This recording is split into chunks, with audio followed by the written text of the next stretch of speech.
What's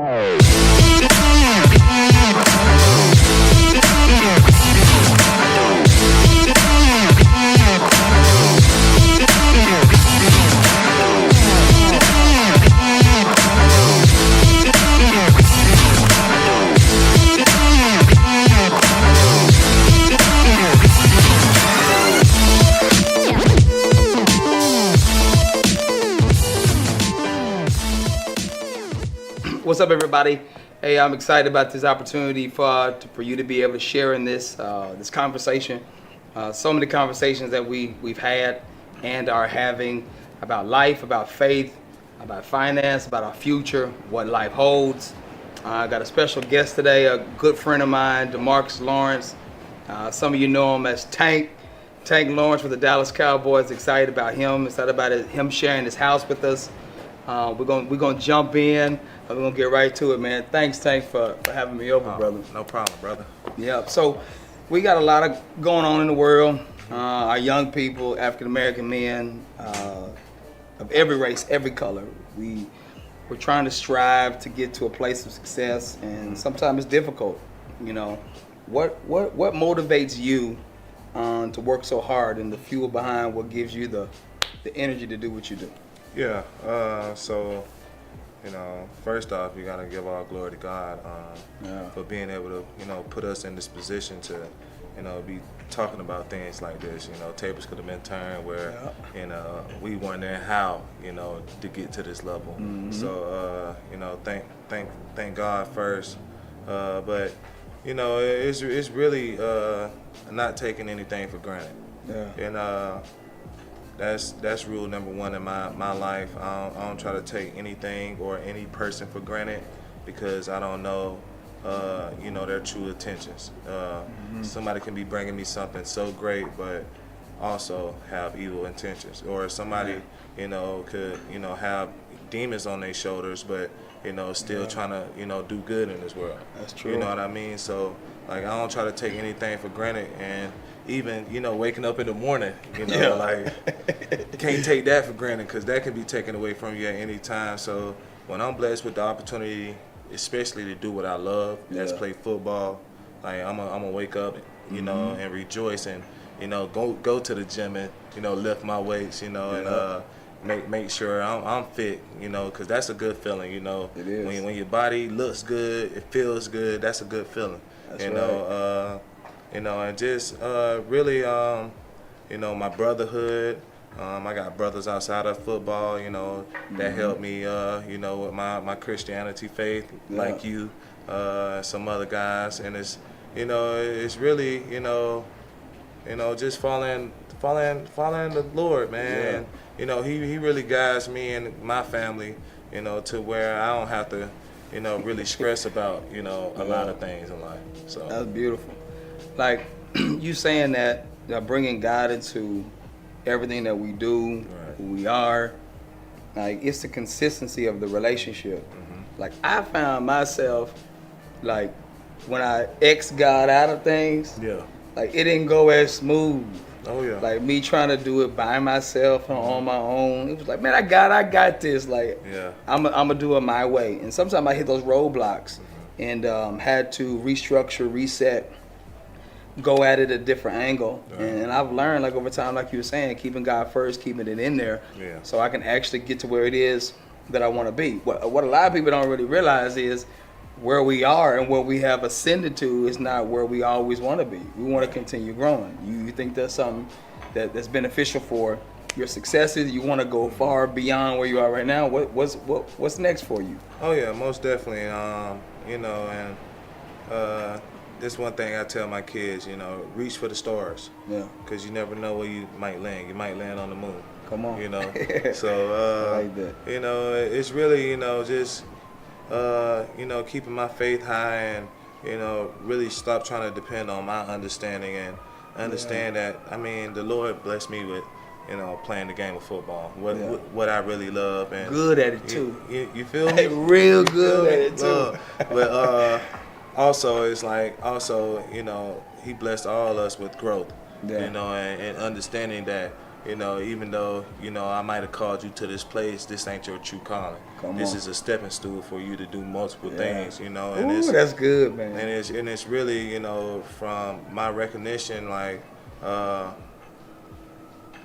want to become a developer. Yeah. You know, I want to, you know, go and develop my own cities, my own neighborhoods, you know, and, you know, just really, you know, help the community. You know, I'm big into the community, you know, and so I want to see if I can thrive on that level and that type of, you know, space. Oh, that is huge. Like, you don't really see a lot of people taking on the discipline for development and taking on that type of opposition, because it's a struggle to get in the doors, the relationships, what's required to create a future, or what we like to call a legacy. You're building it, you're gonna live it, you're gonna show other people how to have it, and then it becomes a legacy because it then goes down to the community, your children, your family. And that's huge, man. That's football can present an opportunity, the right relationships, keeping God first, presents opportunities against the opposition. Then that way we can overcome. We can always strive for greatness. Yeah, that's great, man. Like discipline and I think in dedication are huge keys to success. Like if you didn't work out every day, like you said, if I don't keep God first, if I don't do what I'm supposed to do, that all, you know, connects with discipline. You feel me? Like, man. You really think it's not hard, you know, waking up every morning and, you know, thanking the Lord. Some mornings you wake up late trying to get out the door, you know, and it's, you know, something that us as humans, you know, we tend to, you know, throw by the wayside or even forget, you know, like one point in my life, I was under the franchise tag. Yeah. You know, so franchise tag, you probably know, you know, the football term. I mean, you 1 year deal. If you don't prove yourself, you're done. You're gone. So throughout that year, I found myself living like that. Wow. You know, like, oh man, like I'm here, but I'm not. You know, I'm 1 foot in the door, but I'm 1 foot out the door. So like, how do I really treat this situation? You know what I'm saying? Instead of really putting my trust, I mean, I'm living, you know, like that with my family, with my faith, and also with football. You know what I'm saying? So, you know, three things that matter to me the most, like I'm 1 foot in, 1 foot out. You know, and that's when I feel like, you know, the Lord, you know, opened my eyes to let me know, like, this was a trial that he was sending me through. Come on, man. You know? Preach. Yeah, so like that's when we was playing like the Detroit Lions or something. I had like 2 sacks that game. And after the game, like, you know, I just felt like this heavy negative energy on me.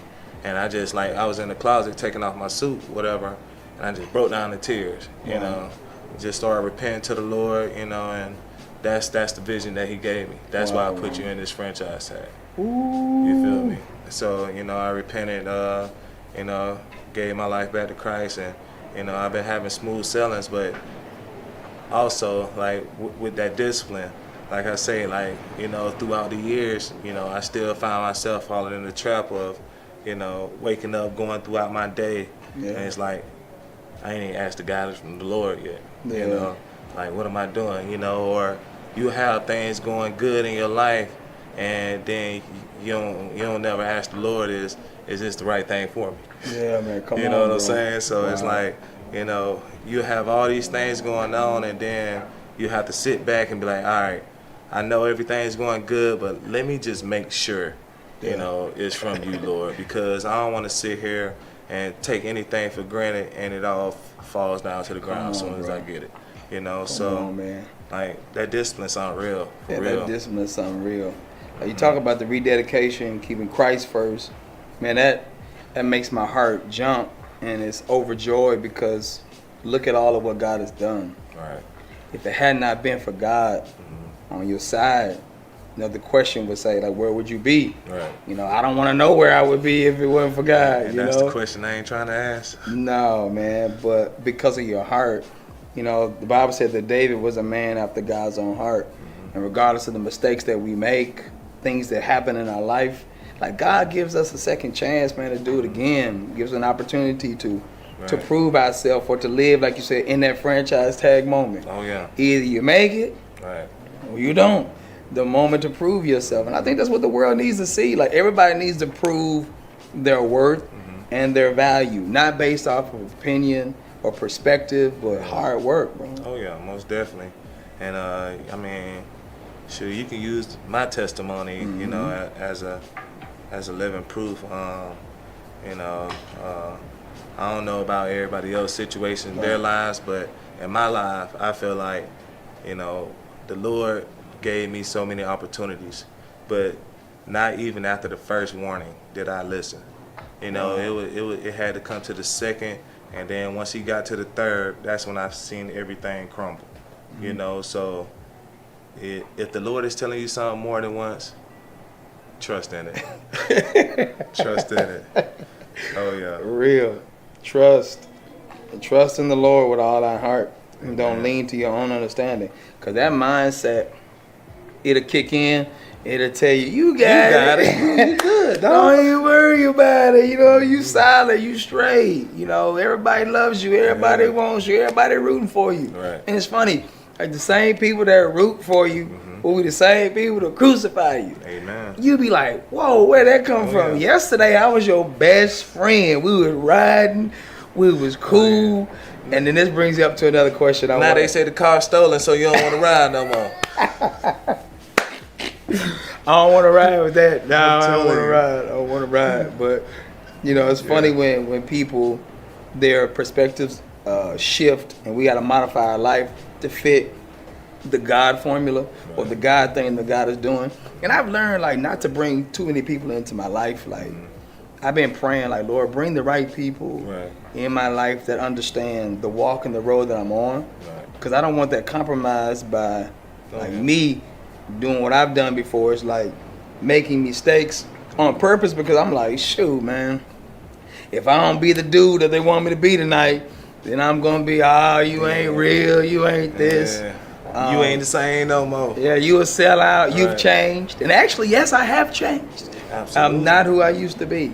But I don't put myself in those predicaments anymore. You know what I mean? Because family, faith, God. You know, the Bible said, you know, we got to choose this day whom we're going to serve. You know, I choose to be a servant to make sure my family wants for nothing as well as you. What does that look like for you? Like a typical day. Like you wake up in the morning, you're off to work. What goes through DeMarcus's head?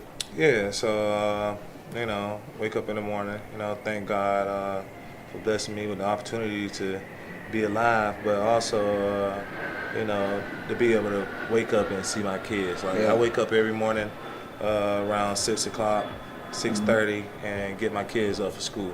Beautiful. You know, so they got to be at the house at 7:30. So gotta go. sometimes like during the season, like I have to be at work by 7:30, so I leave around like 7. You know, but I still get them up in the morning, make sure they, you know, clothes straight and all that, lunch bags, and then take off to work. You know, take off the work. You know, during the off season we go all the way into 12 noon, but during the season we go to 4. You know, so it really, you know, off season is basically the same as in season because my kids don't get out of school until 4. Right. You know, so once I'm done with work, I wait for my kids to get home. Me and my wife probably preparing a meal, or she's probably preparing a meal, and I'm watching TV. Yeah. You know, like favorite show right off the top. Favorite show right off the top.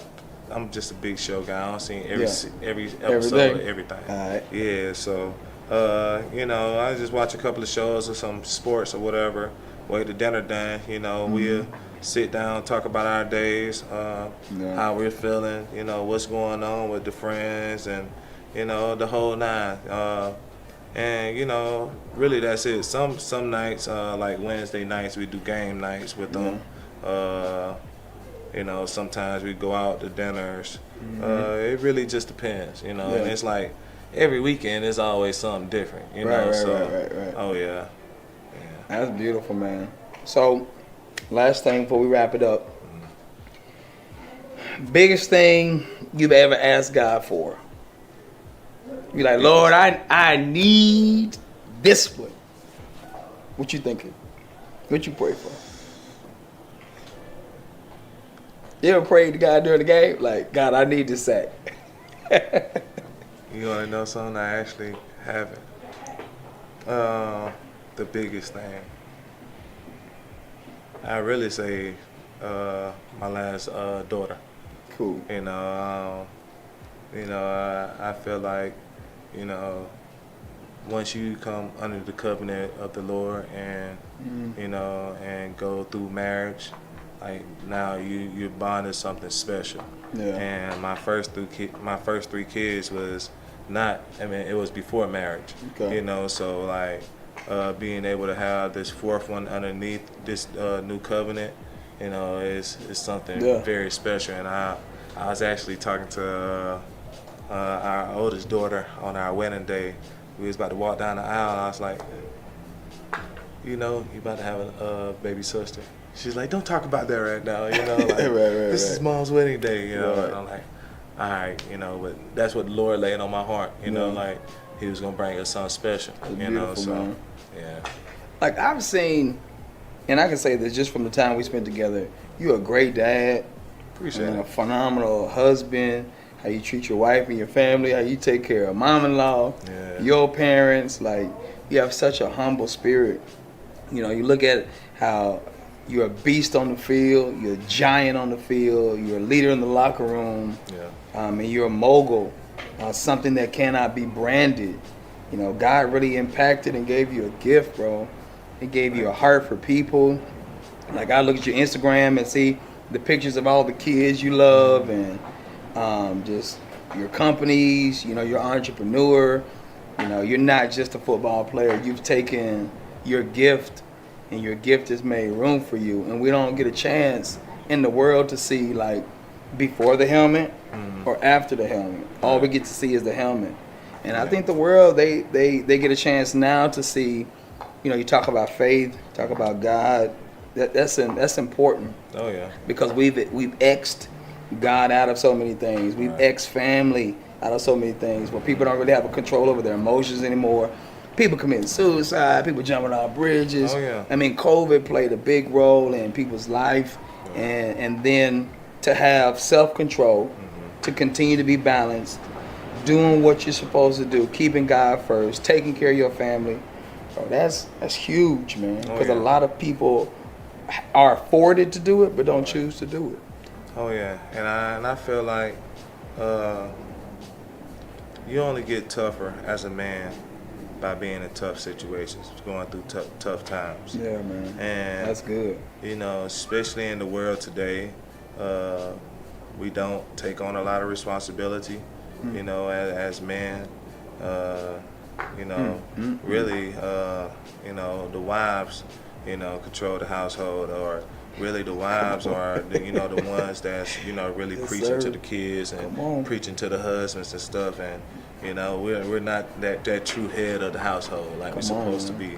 So I mean, it's a lot of responsibility, but you stay faithful to the Lord, man. He'll guide you through it all. Like, I'm turning 30 years old this year, and I got 4 kids, and it's like, life is not perfect. Like, don't get it twisted. Like, I got a 16-year-old that's headed to college in a couple of years.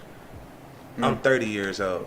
Like, how I gotta brand myself to do that, and show her the way of college. Like, my parents was just taking me to college a couple of years ago. So it's a lot of adjustments that has to be made, but if you keep your faith high, like, the Lord will guide you through it. So, I don't have to stress about those type of, factors, because I know, like, my daughter is a child of God, and, whatever decision that she makes, on what her future is going to be, I know it's guided by the Lord. So, all I say is, to anybody watching, put your trust in the Lord, ask for that guidance.